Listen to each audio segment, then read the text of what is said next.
right, guys, welcome back to Split Decision. This week on episode 60, we're going to recap UFC Noche, UFC 306. We got a couple and news this week. The Sphere itself lived up to the hype. Maybe not the main card, but overall. It was a good fight night, a good night for fights. Outside of recapping UFC, there's no UFC this week, so we're going to move directly into college football. What is it, week 4? College football week 4, and then NFL week 3. Give you a little top 5 action. Top 5. What's the top 5 this week, Christian? No UFC, so we're going football-related top 5 catches. And not specifically NFL, just top 5 catches. Yep, we leave it loose so we can play it loose. And then finally, as always, we're going to wrap it all up with the betting recap, lay out our bets and picks for this week, stakes and takes. The moment and the time you've all been waiting for is now. Let's go.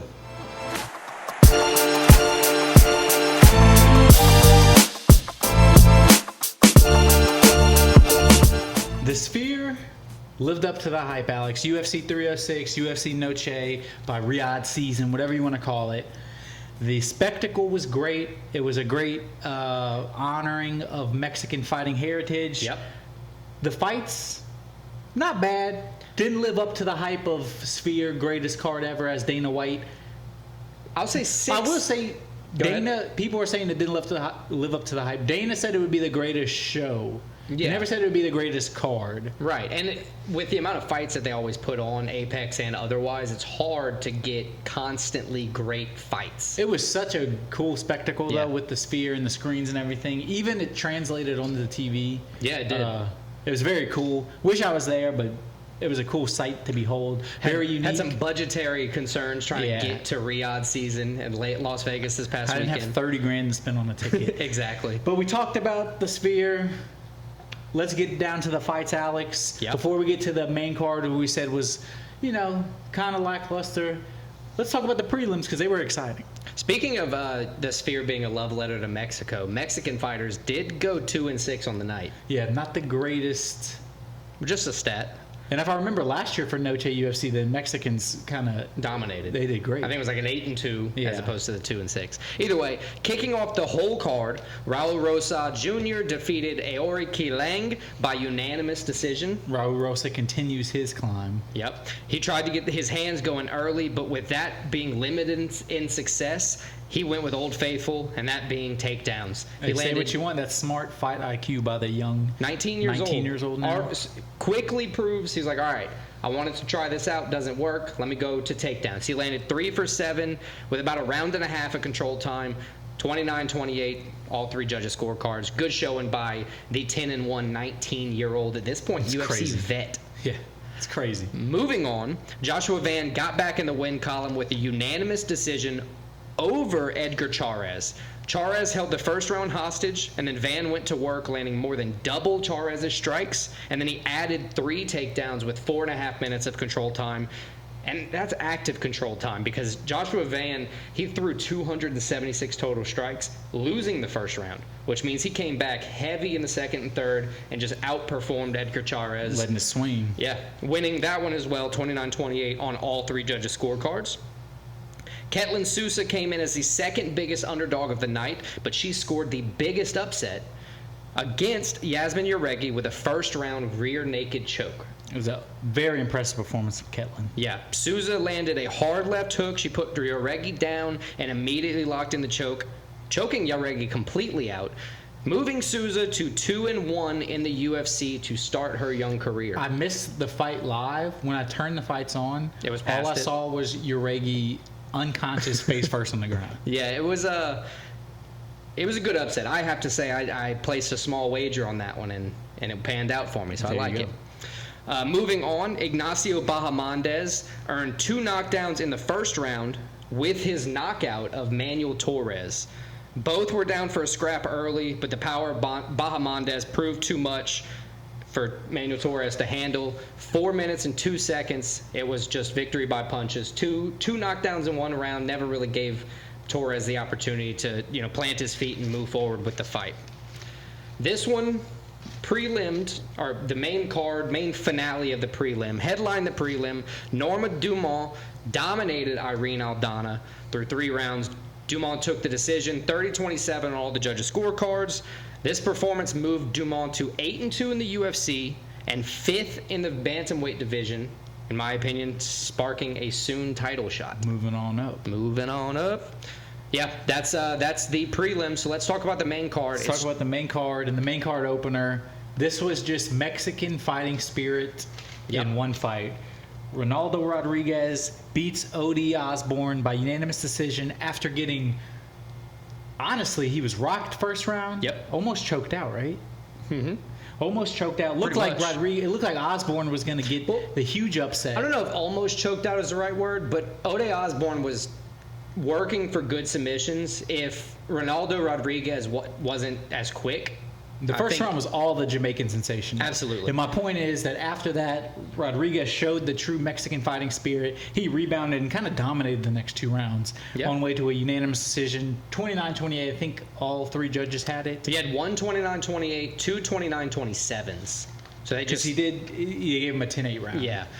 But you're right. It was Mexican fighting spirit. There was 4 losses of Mexican fighters in between Rosat Jr. and Ronaldo Rodriguez. So he was, I'm sure, frustrated. He's like, all my friends are losing, all my countrymen are losing.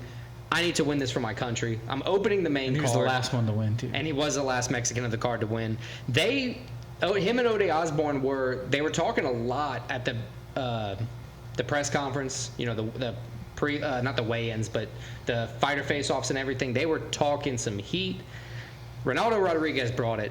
You know, he got beaten the first round, like you said, but it was a great performance. It looked like it was going to be a huge upset by Osborne, but what a rebound from Rodriguez. It was. I have nothing for future fights for Rodriguez, just because I don't want to miss that bad on this guy. You know, he's not low on the rankings, but there's a bunch of fighters in the flyweight division that he could fight, and a bunch of people above him. Yeah, and he's now 2-0 in the UFC, so he's just starting his UFC career. 17-2 overall. For him, it's just about fighting again soon, I think. I think he wants to fight. Like, he didn't take a whole bunch of damage. You know, Ode Osborne only got off 93 strikes, landing 55 of them.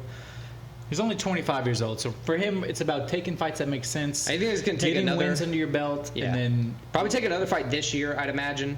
Maybe early next year. Another fight this year. He's probably 2 or 3 fights away from legitimately thinking about a ranked opponent. Yeah. But overall, this was a good performance from Rodriguez. Absolutely. Let's move on. Next fight. This was probably, I would say, fight of the night. Yep. Zellhuber versus Ribovic. Yep. Ribovic with a split decision win. I don't think you could be mad about this. I think either fighter, in my opinion, Ribovic won the fight. I agree. I'm not mad at a judge for giving Zellhuber the nod.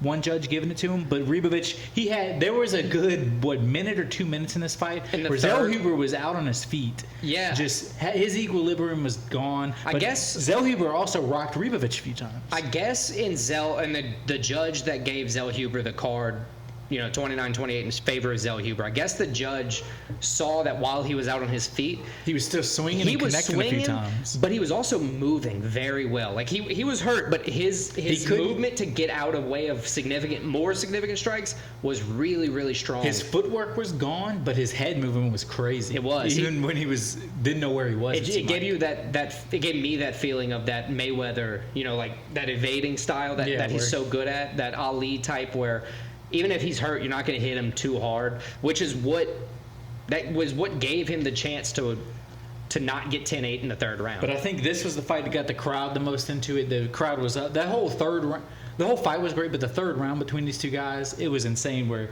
Zellhuber rocked, but he was still swinging. As you said, his head was moving. And he was connected Ribovic a few times where it looked like Ribovic was about to knock him out. And rightfully so. I would say that round is what won Ribovic the fight. I agree. 1-1 going in, and with a bad knockdown and peppering the damage the entire time, never giving up. Even if you got hit towards the end of the round, you won that round. There's nothing taking that round away from you that Zellhuber did. So I agree with the 29-28 in favor of Ribovic. Either way. Yeah, but I'm not mad at it. I had a 29-28 Ribovic as well. I'm not mad at it at all. It was a great fight. For Ribovic, though, I got 3 options. The Argentine. Garam Kutateladze. We've seen him fight recently. Ismail Bonfim. Or Ignacio Bahamondes. Bahamondes makes sense. They just fought on the same card. Both got nice wins. Same timeline for recovery, roughly. Give or take a month. But we can put that kind of fight together. 2 Spanish speakers. Yeah. I mean, that's what we had here. Yeah. What do you think? Book it. Bahamondes. I like it. All right, let's move on to my personal favorite fight of the night, because every time Brian Ortega loses, I get satisfaction. But I wasn't mean about it this time. This was a fight, too, where he did get rocked, but you got to give Brian Ortega his credit where he stayed in this fight. Homeboy got a chin. He's got a chin. He got rocked 30 seconds in. I guess we should back up. Diego Lopez unanimous defeated decision win. Brian Ortega by unanimous decision, 30-27, 30-27, and 30-26. Yeah, it really wasn't that close of a fight. Lopez was levels ahead of Ortega, but again, like we said, props to Ortega because he could have easily gone out in this first round. It could have been a first-round knockout. Yeah. Like many of Lopez's fights. Yeah, absolutely. Lopez stayed super comfortable, super calm. It looked like he was shooting, to try to submit Ortega. Like he wasn't, trying to beat Ortega in his own game. Yeah, prove a point. He easily got out of the, not weak triangle attempts, but the triangle attempts off Ortega's back. Off when Ortega's rocked on his back. Right. Yeah. So it was not an easy fight for Lopez. Obviously, he put in a whole lot of work to win this one. He did everything he needed to do. 5 straight wins for Lopez, 5-1 in the UFC after losing his first fight. I mean, he's a guy that's just... He's a rocket ship right now. And now in the top 5 fighter. Yeah, he just moved up 10 places in the rankings by dominating Brian Ortega. Called it, by the way. Just want to throw that out there. If you just randomly had to pick somebody out of the air. Evil give him the rematch. That's the fight I want to see. That's on my list because as of today, Evil called him out actually. And as of today, Aljamain Sterling is out of UFC 307. But Lopez did say he wouldn't take the fight on short notice.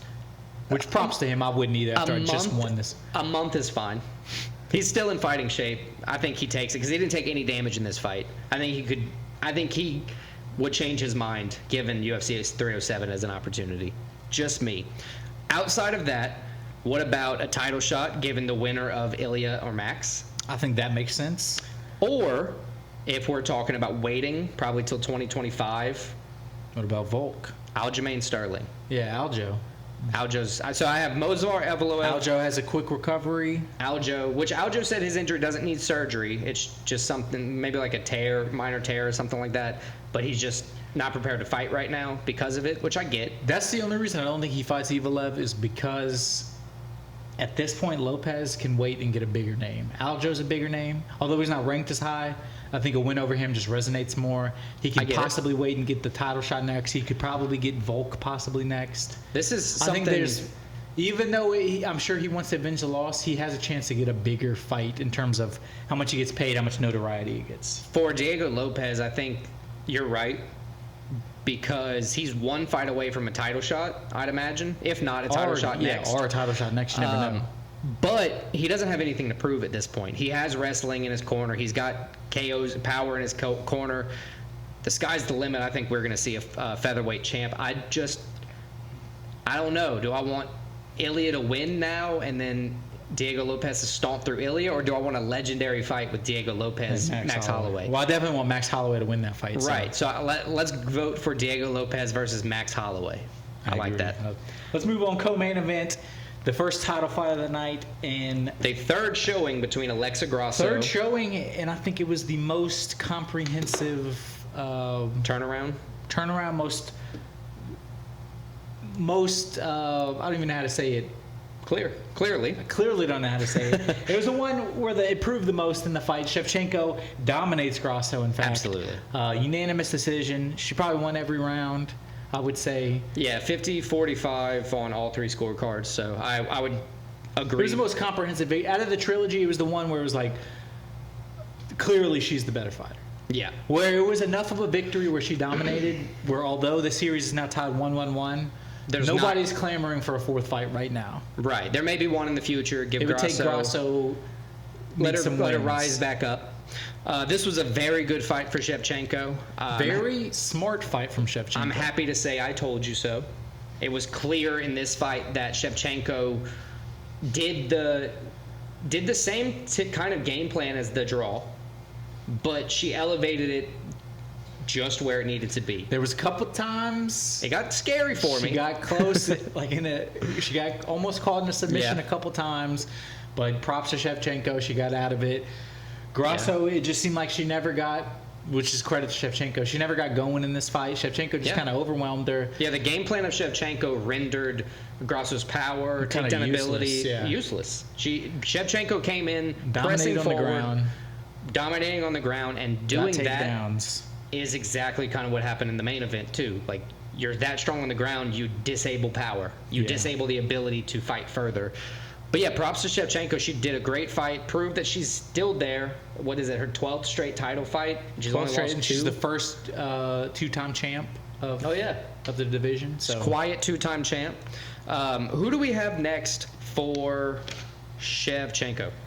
I have 3 options. I think the most obvious fight is Poirier, the French fighter. That's who I got. That's top of the list. What about Macy Barber? Macy Barber's right up there too. But I personally think Poirier deserves it. I think everybody can agree. I agree with that. I think Barber probably has to take one more fight. I think you book her versus Poirier, Shevchenko versus Poirier. Barber gets a fight in between. Okay. Barber wins that. She gets the rematch. Sneaky good option. We just saw Natalia Silva fight absolutely dominate. What is that for her? Like 10, 11 wins in a row? Something crazy? That is true. She could easily jump, not easily, but the right card, she could be in a title shot. That is true. If Poirier's not ready. I think Poirier's ready. She's been waiting. I think that's why she waited for this. I agree. I think Shevchenko versus Poirier is the right fight to make. That's the obvious fight. People want to see it. I think it'd be a good fight.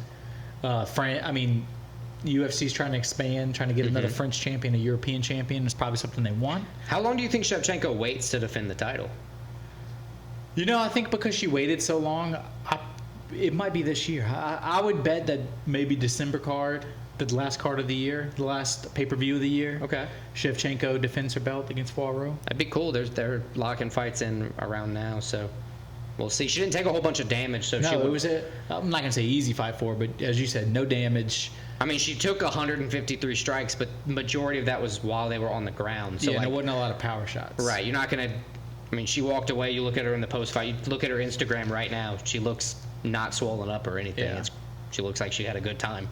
I think Poirier is the fight to make. Let's move on to the main event, the upset win. It was a pick 'em on the odds. Well, actually, by the time the fight started, the odds had flipped. 145 in favor of Merab. Yeah. And it showed. Good thing, because Vegas would have been bankrupt on this fight possibly, because Merab dominated this. Merab absolutely dominated. I mean, from the get-go, Sean never got, just like the other fight, you said it, Sean never got going. Merab's pressure was too much. His ground game was too much. Sean really had no answer for him. To quote Dana White, Sean looked flat, unimpressive. I'm not saying it. I'm quoting Dana White, because I would never say that about Sean O'Malley. But Merab did what he had to do. I mean, Merab's the champ. That's, 11 straight wins? I mean, honestly, if you look at the resume, he deserves to be the champ. He's the best fighter in the division right now. And he could have beaten Aljo. As much as they probably didn't want to fight because they're buddies and all that, I get it. Now Aljo's in another division, so it's fine. But he could have beaten Aljo. Given what he just did to somebody who knocked Aljo out by just evading a takedown with a counter, I mean, he could have out-wrestled Aljo easily. Merab, I mean, it was an impressive, as bad a performance it was from Sean. Weird controversy. You can't say anything bad about Merab. As soon as the fight started, he starts yelling at Sean's coach. Tim Welch and him are arguing, but they've been arguing for months. And then, after he's not subbing him, but he knew he couldn't get it, he starts kissing his back.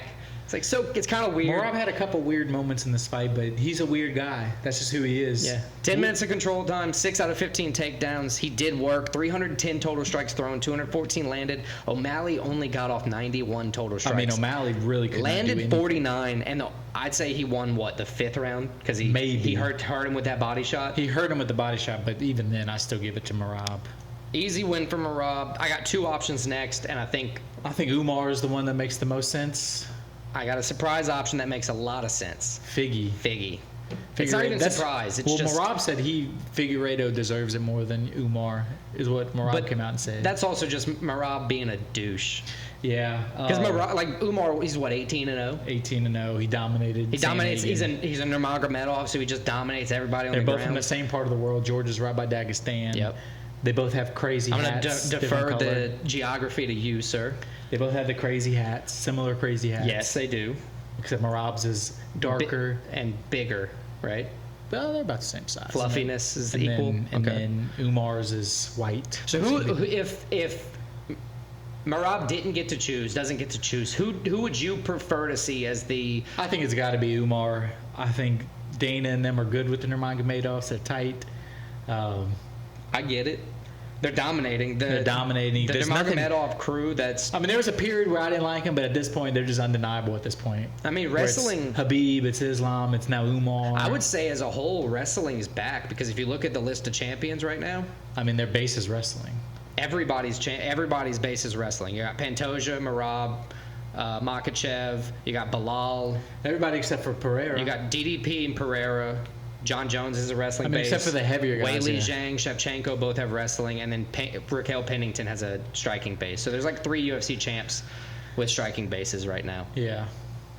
I guess they're all going to be gone. Give me Umar Merab. I think that's the one we want to watch. Yeah, I agree. I'm interested to see because both guys are, as we said, wrestlers, so it'll probably come down to striking. Yeah, that's true. That's true. It's going to have to because if it's a stalemate, then it's just going to be an uninteresting decision. And nobody wants that. Yeah, but there's UFC Noche recap. What's the next UFC card? Next one is not this upcoming week, but October, the next one. I'm sorry, September 28th, I believe. Yep. UFC Paris. UFC Paris. And then after that, we got UFC 307. Yes, sir. All right, so check it out. Like, subscribe, do all them things. We got picks coming out next week for UFC fights for Paris. All right, let's go.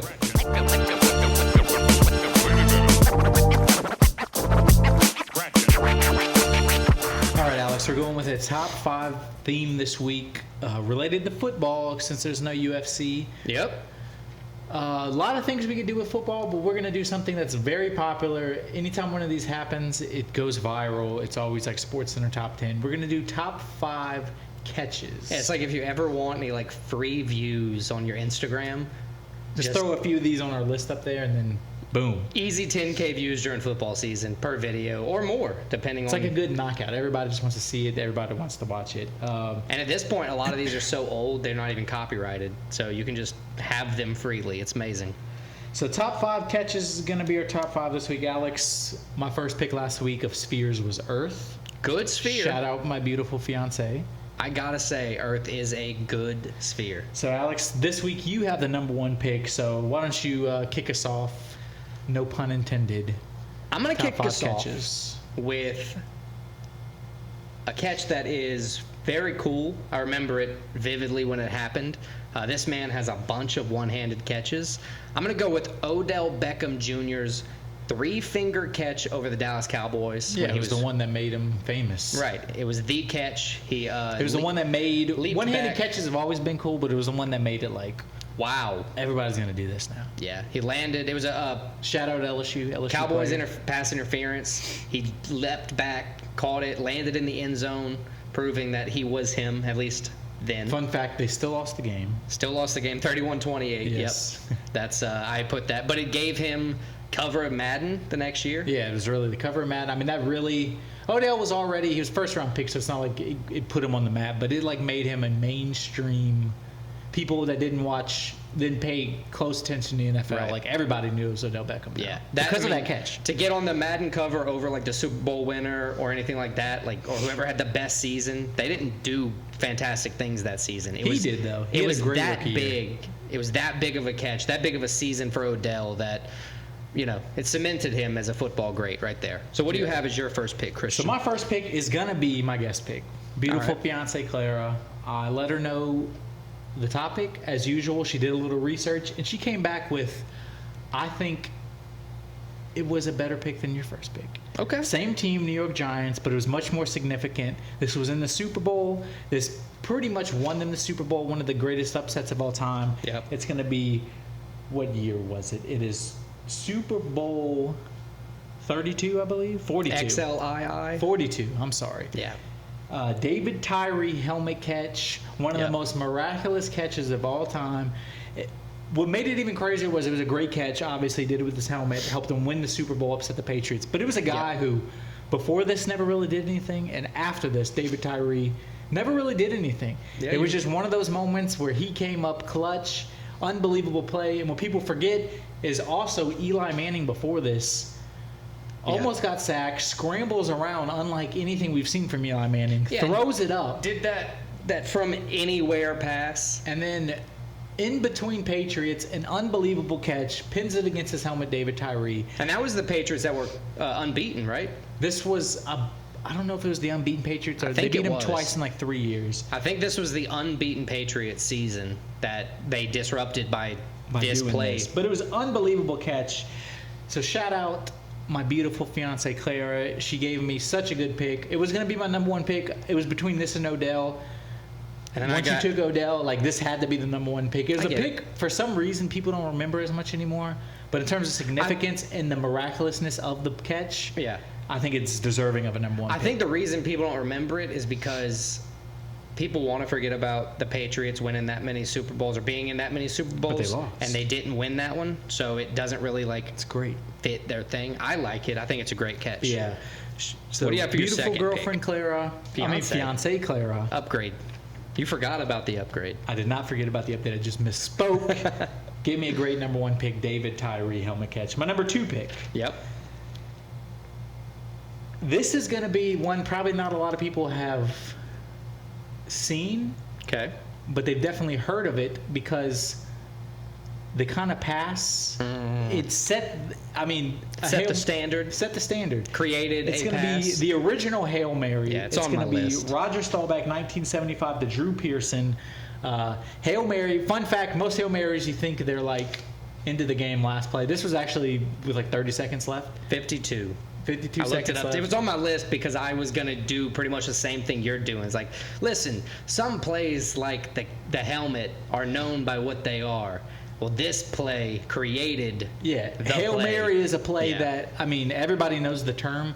It's gone beyond football now where it's just like a cultural thing where if you say through a Hail Mary, it just means like it's a last gasp effort, desperate effort to do something. I looked at, I actually watched that play today when putting my list together.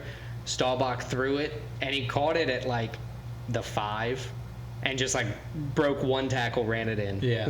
It's a good play. It's a good play. But it's more iconic because of what it is. It's kind of like listening to the Beatles where it's like they were the first to do it, so it makes it even cooler. Yes. Yeah, Staubach, I read online today, he was quoted saying like I just threw up a Hail Mary. And that's pretty cool. Like a legendary quarterback, a legendary team. And that's what now it's a play that everybody. Yeah, I can be beaten in it in Madden almost any time you throw it. It's crazy. So my number 2 pick was Hail Mary. Alex, give us your 2 and 3. So the reason I didn't pick the helmet for my first pick was because I knew you had 2 in a row, and I thought you were going to take OBJ and this pick.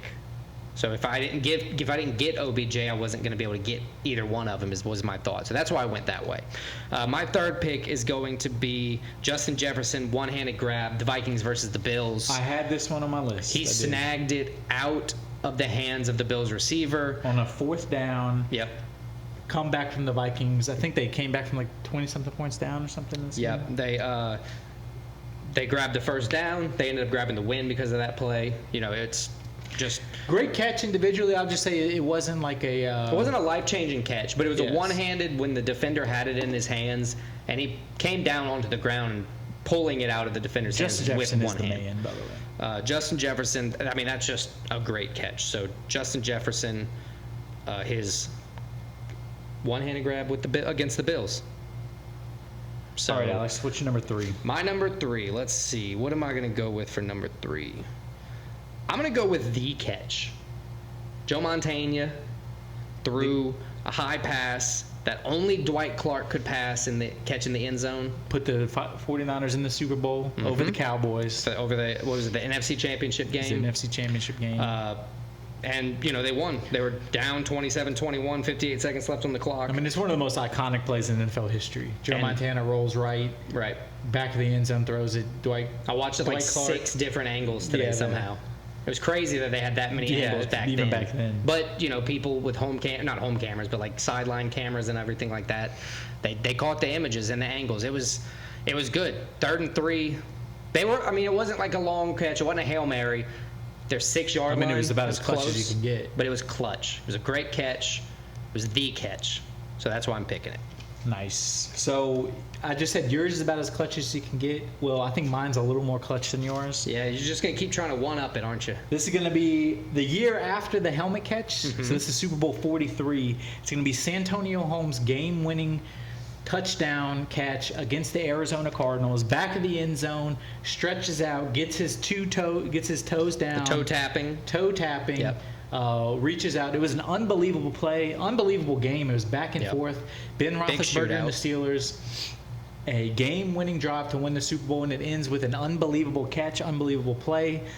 So, I mean, you just can't get more clutch than having a crazy catch, toe tapping in the end zone to win the Super Bowl, pretty much. I think there was like less than a minute left. This is one of those drafts that was just really fun to look up because once you're watching all these old plays and you see. Just like we said, the knockouts, watching these crazy catches and clutch catches are just so fun to watch. Makes you so happy. It does. Gives you goosebumps. Yeah, even though you know what's going to happen. It's like, oh, he's about to do it. He did it. And then he did it. It's great. Yeah. So, Santonio Holmes, Super Bowl winner, 43 is my number 3 pick. That is a good pick, sir. So, my number 4 pick. Yup. So, this is one, many people have seen this, but they're probably not, they might need to look it up to know what I'm referencing. Okay. It was one of the first catches where the guy catches the ball with the defender in between him and the ball, like on the defender's back. So this is going to be 2005. It was actually Alabama. Tyrone Pro throw against Southern Miss. If you don't know this catch, look it up. It was unbelievable. Catches it on the defender's back, rolls over him. The entire time, the defender's in between him and the ball, holds on. It was an unbelievable catch. I think it's in commercials now, some like college football commercials. Yeah, it's definitely an impressive catch. I have one like that coming up on my list. Impressive. Like I said, if you don't know what I'm talking about and you look it up, Tyrone Pro throw, you've probably seen this play before, and if you haven't, you're welcome. I gotta agree. That's a damn good pick. I gotta agree. That's a damn good pick. Is it my 4th pick? Yes. Tom? So Alex, give us 4 and 5. Oof. So 4th pick, I'm gonna go with the catch 2. Yeah. Terrell Owens. Yeah, T.O. caught it against the Packers, winning 30-27 NFC wild card. I mean, T.O. being T.O., iconic. He caught a freaking dart from Steve Young. Yeah. It was unbelievable. That was a shootout game too between Steve Young and Brett Favre. Through defenders, he caught it, wins the game. Seconds left. There's no chance for them to win. It's the way you want to go out. It's a good play. It's the way you want the game to end, for T.O., sure. It's famous. He catches the ball, takes the helmet off. He's crying the whole time in typical T.O. fashion. And I'm going to go for my 5th pick with just an incredible display of sportsmanship. It's going to go with Julian Edelman in Super Bowl 51. Tom Brady threw the pass. It was tipped by a defender. Edelman dives for the catch. It's like kind of kicked, bobbled. But as they zoom in the replay, it never hit the ground. It was like an inch and a half from the ground. That helped the Patriots win that Super Bowl. Gave Tom Brady his 4th consecutive Super Bowl MVP because... Well, not 4 consecutive Super Bowls. No, his 4th Super Bowl winning consecutive MVP for those, which pretty crazy either way. Iconic career. Edelman had an iconic career, bunch of crazy catches. He was always Mr. Reliable, and that's one of those that put him on the map. Super Bowl 51, Edelman's fantastic catch. It's not bad. What's your 5th and final pick, sir? So my 5th pick should be my number 1 pick. Okay. But this is going to be the best catch of all time. Oh. Why your voice crack? You going through puberty? I'm about to start crying. There you go. Don't cry. My number 5 pick is going to be my beautiful fiancée, Clara. The best catch you could get. That's a good pick. It's a good pick. Yeah, I like it. She's great. I'm getting married to her. Shout out Clara. My wife. My wife. I love that thing. All right, so let's go through our top 5, Alex. I'll recap real quick. My number 1, the pick for my beautiful fiancée, Clara. There you go. You had too many episodes of saying girlfriend in a row. You kind of made a habit. David Tyree helmet catch in Super Bowl 42. Yep. My number 2 pick, the original Hail Mary, Roger Staubach, Drew Pearson. My number 3 pick, Santonio Holmes game-winning touchdown catch, Super Bowl 43. My number 4 pick, 2005 Tyrone Pro throw catch for Southern Miss. Nice. My number 5 pick, my beautiful fiancée, Clara. Nice. My number 1 is OBJ, the 3-finger grab from Odell Beckham Jr. Next up, 2 is going to be Justin Jefferson's one-handed grab over the Bills, taking it out the defender's hand. Number 3 is going to be the catch. Dwight Clark caught it in the end zone. Number 4 is going to be the catch. Number 2, T.O. caught it in the end zone. And my 5th pick is going to be Edelman catching that ball, diving for it, 1.5 inches off the ground. Just fantastic display of sportsmanship.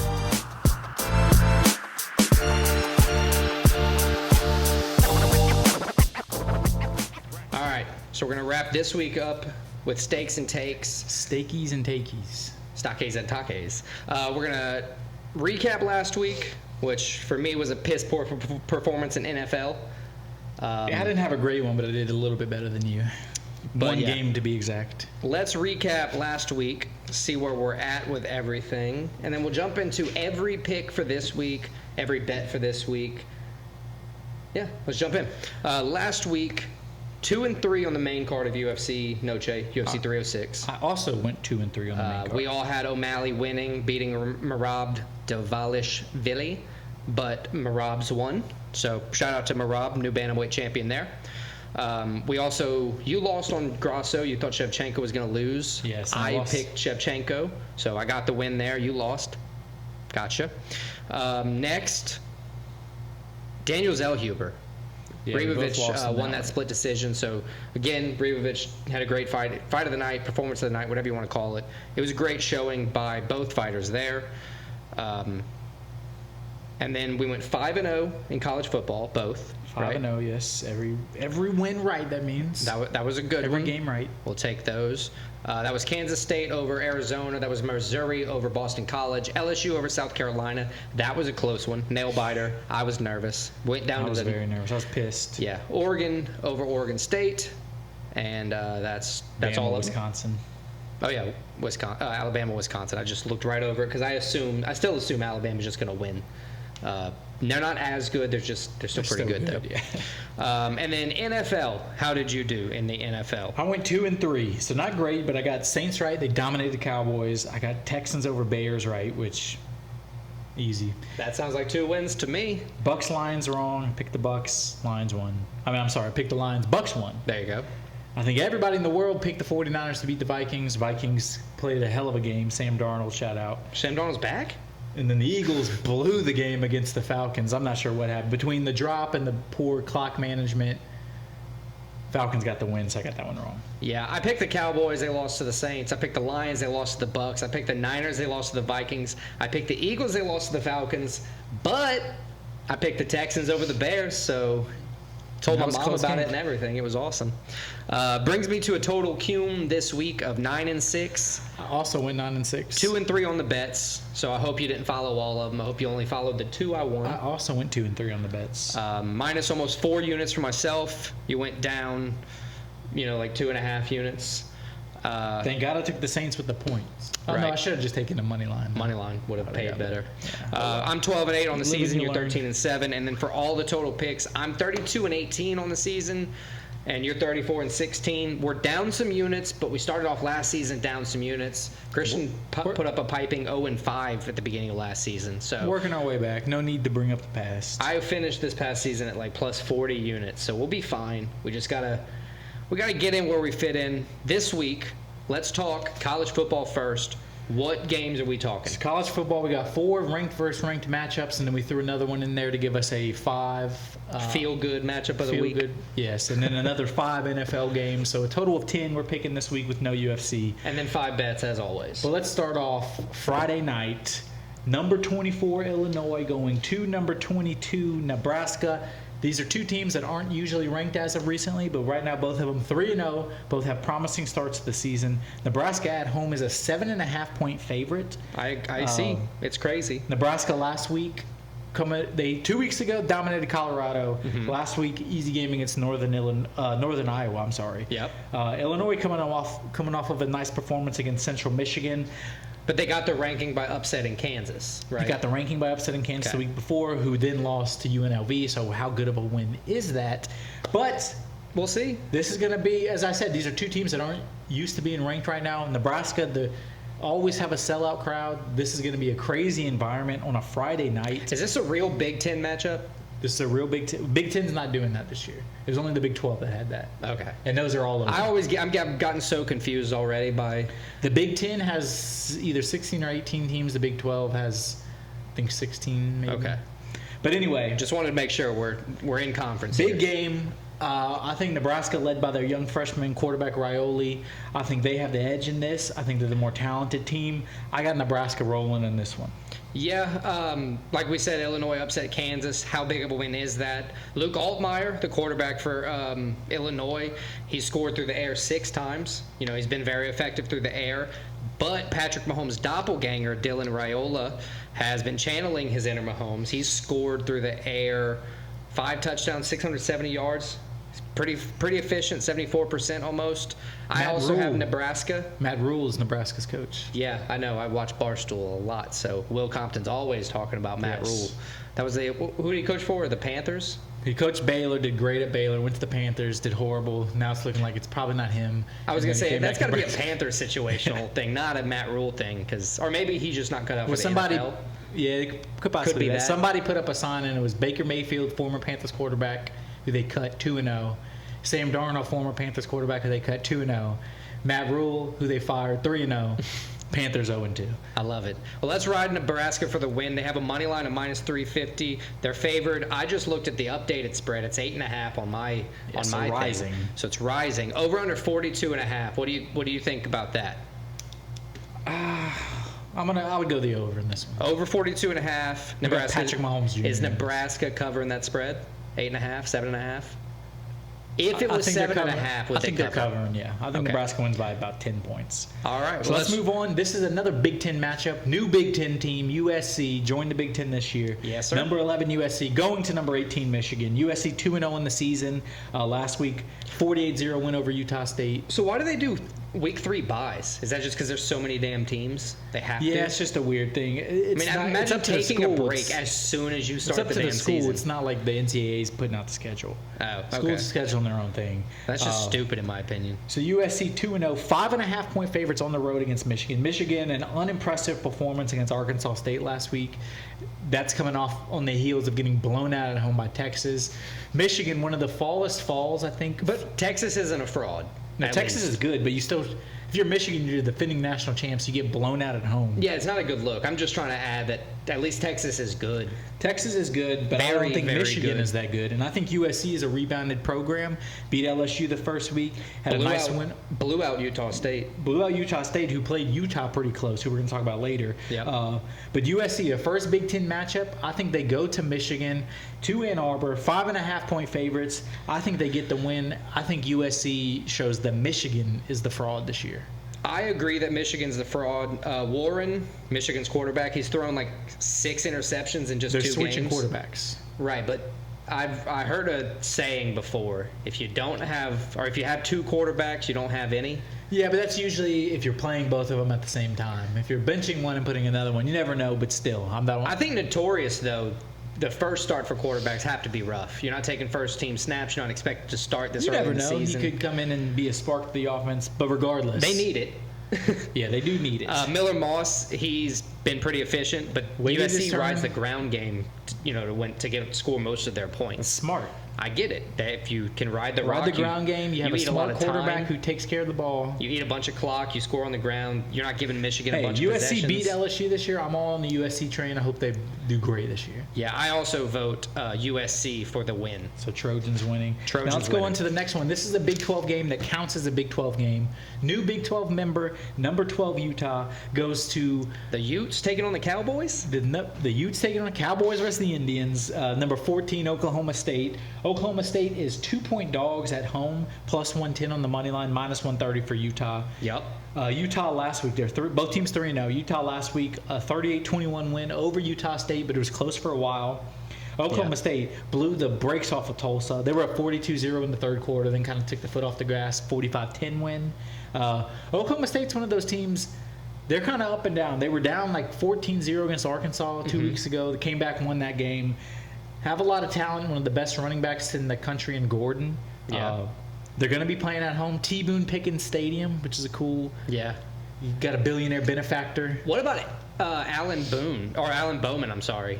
967 passing yards with 8 touchdowns through the air. Like, Oklahoma State's a high-powered absolutely offense. rocking right now. They're clicking on offense.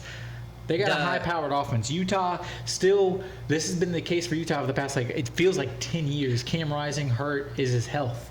Yeah. So the thing I saw with Utah through their first 3, they're not scoring a whole bunch on the ground, but they're producing yards effectively. So can the D-line of Oklahoma State, back that? Utah is favored by 1 going 2 currently. Going to Oklahoma State. I think Utah, their game plan is going to be to, as you said, alluded to, have possession and don't let this high-powered Oklahoma State offense get going. Because they can pass the ball, as you said. They have one of the best running backs in the country. Right. So Utah, they're going to want to hold on to the ball, eat some time. But I think Oklahoma State's offense is going to be the difference in this. I think they're more well-rounded. I think they can score more points in bunches. Yeah. And I think Oklahoma State at home in a close game gets the win over Utah. I have to agree. Even though Utah hasn't allowed, Utah State, they allowed 21 points. They allowed 3 scores. But nobody has been the test that Oklahoma State is. I agree. I think Oklahoma State's going to win. I think Alan Bowman, being that confident so far through just 3 games through the air, regardless of who they played, is going to show out. Originally, I had Utah, the Utes winning, but I'm switching. I'm going with Oklahoma State as the finisher. Pokes. Now let's move on to the next game. This is where College Game Day is going to be. A new SEC matchup. Yeah. First-year SEC team, number 15, 3-0 Oklahoma, hosting number 6 Tennessee, also 3-0. One interesting thing, Tennessee's quarterback, Josh Heupel. Yep. Second in the Heisman, won a national championship at Oklahoma in the year 2000. That was Oklahoma's last title. He was offensive coordinator, had 2 Heisman Trophy winning quarterbacks. Okay. They ended up firing him. I think in 2013. All right. He took a different road. Now he's the coach of one of the hottest teams in the country, in the Tennessee Volunteers, who this year they haven't played anybody good yet. NC State was ranked when they played them. They just blew the brakes off them. They pretty much ruined NC State's season. They beat them so bad. But last week Tennessee beat Kent State 71-0. That's a good showing. Oklahoma last week, a 34-19 win over Tulane at home. Tulane's a good, solid ball club, so it's not a bad win. But Tennessee comes in 7.5-point favorites. 7-point favorites on the road at Oklahoma, which is, I read something, it's the first time, I think, since 2014, Oklahoma isn't favored at home. Damn. And the first time it's by touchdown or more that they're underdogs since the year 1998. Wow. Dylan Sampson for Tennessee, hasn't produced a crazy amount of yards. He only has 357 yards through 45 carries, which in itself is respectable. In 3 games, it's pretty good. Right. But he scored 9 times already. It just proves that. And they got the young quarterback who's they're getting into the red zone, handing the rock off to Sampson, and he's just scoring nearly every time. They scored 71-0, but they had 2 other games where they also won, not heartily, but it was pretty easy wins for them. Then Oklahoma at home, that's the only advantage you have really there when the team's that much better. They barely beat Houston 2 weeks ago. Right. They look better against Tulane, but still. Like you said, Tulane's nothing to really scoff at. They're not ranked or anything, but they are a good program. They almost beat Kansas State. Right. But I think Tennessee's offense and the way they're rolling right now is going to be a little too much for Oklahoma. 700 yards from, is it Lamaliva or Iamaliva? Yes. His first year starting, he looks like an early Heisman contender. I think Tennessee, much like the Utah-Oklahoma State game, but this one, Tennessee's offense is going to be the one that Oklahoma's just not going to be able to keep up with it. I got Tennessee winning, and I think they cover this 7-point spread. I agree on Tennessee winning. I agree on the 7-point spread because looking at the 2 offenses, Oklahoma just hasn't shown that they can produce nearly the amount of points compared to the competition. So I agree, Tennessee for the win. Ride them. All right, let's go. Last college game we're going to cover. This is the easy one of the week. Not a ranked first ranked, but it's my favorite team, so we're covering it. UCLA, 1-1 UCLA, going to number 16 LSU. LSU is 24-point favorites against UCLA. That's crazy. UCLA last week lost against Indiana. Big Ten game. UCLA, new Big Ten team, by the way. 42-13. They got blown out by Indiana, who's not that good. LSU somehow escaped with the win over South Carolina last week at South Carolina, 36-33. Yeah, after they lost their season opener to the USC. right? Lost to USC. Which now is looking like a more respectable loss. Yeah, not a bad. I mean, it wasn't bad when they lost. They were ranked. Right, but you thought they were going to be worse because they were lacking Caleb Williams. They were lacking, people that left. So props to LSU for putting it together the past 2 weeks. LSU minus 2,500 favorites in this. An incredible. UCLA is just their first-year head coach, Sean Foster. I just don't think they're that good this year. It's going to take a little while to rebuild. They struggle on all sides of the ball, really. Another team that had a third-week bye. Yes, offense and defense. I think this is going to be a game LSU kind of gets their footing. They haven't looked great in any of their 3 games, although they're 2-1. I think LSU rolls in this. I think they get their offense. Well, their offense has been rolling. I think their offense continues. This is going to give their defense some confidence against a team that's not that good. I think LSU rolls. It's going to be tough to get the 24-point spread. But I think it's going to be somewhere near that. Give me the Tigers. Give me the 24 points. I think that 24 points is a trap, but I think it's a trap in favor of LSU. I think they know that they've had 3 games this season. They lost 27-20. They won 44-30 something, 43-30 or something like that, and they won a close matchup against the Gamecocks 36-33 last week.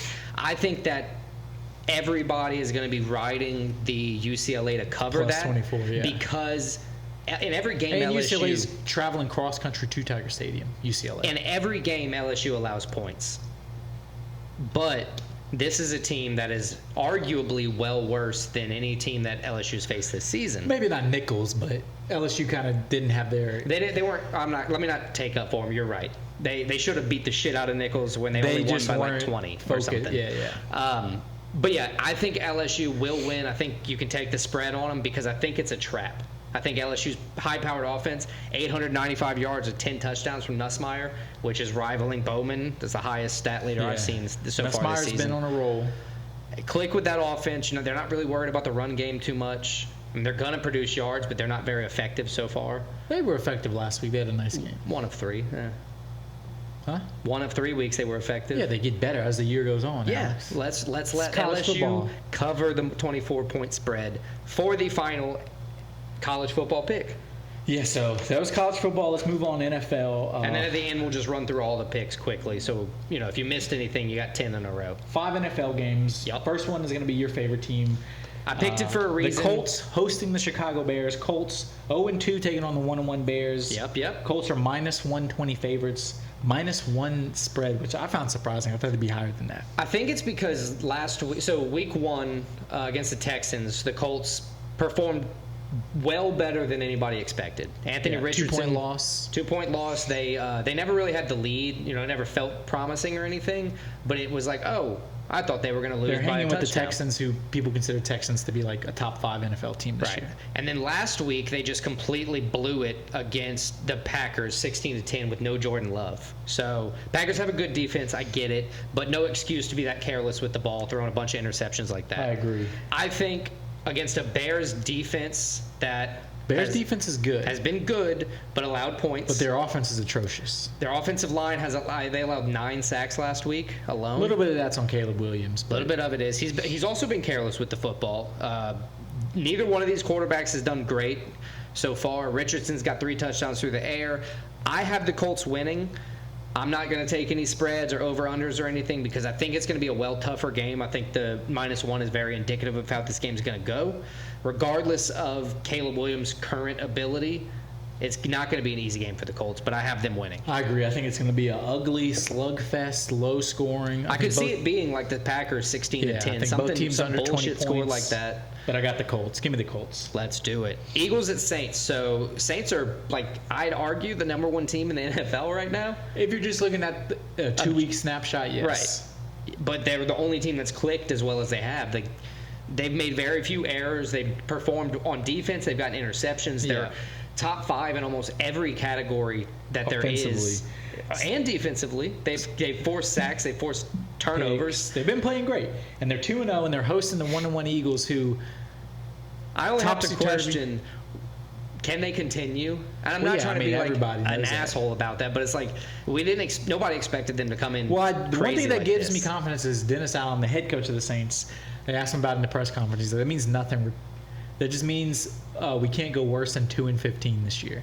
So at least it sounds like they have the right mentality where it's like they're still fighting as underdogs. We didn't prove anything. We didn't do shit. And they're hosting the Eagles, who, I mean, for the past, if you look at the middle of last year, the Eagles look like they're going to be one of the best teams in the NFL for years. I think they're 2-6 in their last 8 since the end of the second half of last year, and since then they have just. Yeah.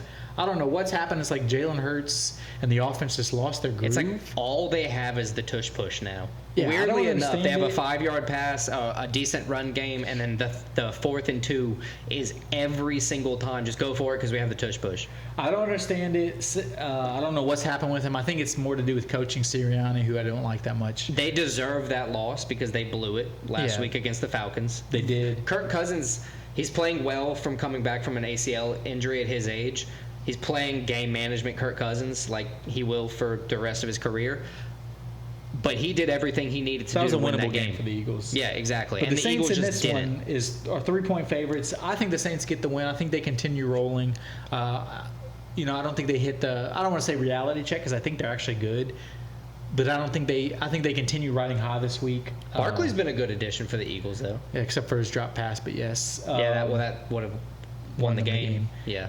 But I blame more Nick Sirianni for his game management. But anyway, 3 interceptions by Hurts. Do the Saints get another interception this week? I believe they do. I think the Saints roll again. Give me the Saints. +1 INT for Christian. All right.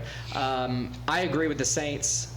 I'm going to go out on a limb here and say Shaheed's going to catch another 40-yard pass this week, since we're talking good things about the Saints. And I think the Saints are going to win. I think the Eagles aren't clicking. And it's obvious, while they are holding up on defense pretty well, they're not letting a bunch of, crazy scores go through. They are being beaten more often than not in their past 10 games. And they haven't shown any difference so far this season. All right, let's move on to the next one. 2-0 Texans going to the surprising 2-0 Minnesota Vikings led by Sam Darnold. Vikings are 2.5-point dogs at home. Did we learn nothing from last week against the 49ers? The Vikings beat the 49ers at home 23-17. Impressive win. Sam Darnold looks like a new quarterback. Looks like deserving of a top 5 pick from I don't even know how long ago it was. He's like the number 2 quarterback. If you take the 2-week snapshot once again, he's like the number 3 quarterback in the league. And they're taking on the Texans, who a lot of expectations this year. They're 2-0 to start the season, so 2 wins. Neither one of them are the most pretty wins, but hey, in the NFL, it's just about getting wins. Right. Wins over the Colts, 2 points, 6 points over the Chicago Bears. I think this is a very interesting game to look at because I still think if you look at the line, it's still Houston for a -2. I think it's still and they're in Minnesota. Yep. It's still kind of looking at it as a preseason snapshot almost, not taking into account how they're pretty much banking on the Vikings being frauds. Right. And Joe Mixon, 39 carries, 184 and yards. He's out for this game. He's out. C.J. Stroud, he's thrown 3 touchdowns, no interceptions. So, yeah, he's gotten the ball to Nico Collins. He's gotten the ball to Stephon Diggs as well.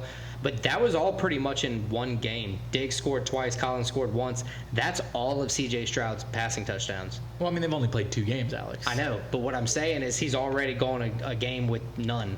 So, but for a good Patrick Mahomes did too. And look right. A good team like the Vikings, can they put it together again? I don't think they're complete frauds. Maybe that's why the line's so close. I have the Vikings winning. I do too. I think I'm right about the Vikings. I think it's going to be a close game, but give me the home team. Who's on a roll. Next is which one? Sunday night football. Chiefs in Atlanta to take on the Falcons. Weird game. Weird line. Everything's weird about football right now. Chiefs 2-0, 3.5-point favorites on the road, -175 I got. Very low line for the Chiefs, money line. -175. Yeah, but they're on the road taking on the Falcons. It's the NFL. I like it. I'm saying it's good. It's not -300. Chiefs coming off of a very close, they do what the Chiefs did, win it late against the Bengals at home. Falcons did the same thing. The Eagles kind of gifted them a win, but you got to give the Falcons credit for being in position and taking advantage. Falcons 1-1. Kirk Cousins, jury's still out to see how he's fitting in Atlanta. One bad game against the Steelers. I would say 2 meh games. 2 meh games. But can he do it against the Chiefs? The Chiefs' defense looks pretty good this year. I think knock the rust off. I think as the season progresses, Kirk Cousins is going to get more confidence. He already showed a little bit more confidence last week over the first. I think all this year is going to be a lot Although of growth. they won last week, Kirk Cousins is also known as not being able to win primetime games, and this is a primetime game. Patty Mahomes has a surprising 3 interceptions already this year. I'm not worried about it at all. No. It's just cool that people are picking him off. He's not just able to throw these crazy, ridiculous passes. But yeah, as much as we're talking about it, give me the Chiefs. Yeah, they're going to lose it. They're not the Chiefs. The Falcons are going to lose at home. Chiefs winning. Chiefs winning. Let's move on. Last game. One of 2 Monday Night Football games, but it's the only one we're going to cover. 0-2 Jaguars at the 2-0 Bills. Jaguars, if you go back to last year, on a 7-game losing streak. What's happened to Trevor Lawrence, we don't know. They lost last week to the Browns. Bills look good. They do what the Bills do. They're starting off hot this year, 2-0. Winning ugly games early. Well, they dominated last week. It wasn't really ugly. Oh, I was talking about week 1, sorry. The only thing ugly last week was Tua with the crazy... gang sign, CTE, or whatever you want to call it. Ouch. Hamlin, shout out Hamlin. He's the one who made that tackle. It was crazy. So Hamlin died and is now a murderer. But Bills, 5-point favorites at home. And they deserve that. They deserve it. Prime time in Buffalo. I think the trends continue. Bills rolling, Jaguars tumbling. I think Doug Peterson is early favorite to be one of the first coaches fired this year. Yeah, especially going back to how they ended last year. Especially they started last year 8-3. I was gonna say starting like with Lawrence's beginning, it was great, and then it seems like Doug Peterson is single-handedly ruining it. I love it. Yeah. I don't love it, but it's just funny to watch. If you're not a team I care about, fan, you love it. Yeah, it's not a team I care about, so it's just funny to see. But yeah, give me the Bills. Give me the Bills all day. Bills roll. I think Bills roll, and I think Jared Cook's a good anytime touchdown candidate. He's gotten 3 already this season. All right, so you ready to move on to our bets, Alex? Our bets this week? Let's recap all the football picks. All right, I'll go through mine. You go through yours. Yeah. Give me Nebraska over Illinois. Give me USC over Michigan. Oklahoma State over Utah. Tennessee over Oklahoma. LSU over UCLA. The Colts over the Bears. Saints over the Eagles. Vikings over the Texans. Falcons losing to the Chiefs. You almost messed that up. I almost messed it up. And the Bills dominating the Jaguars.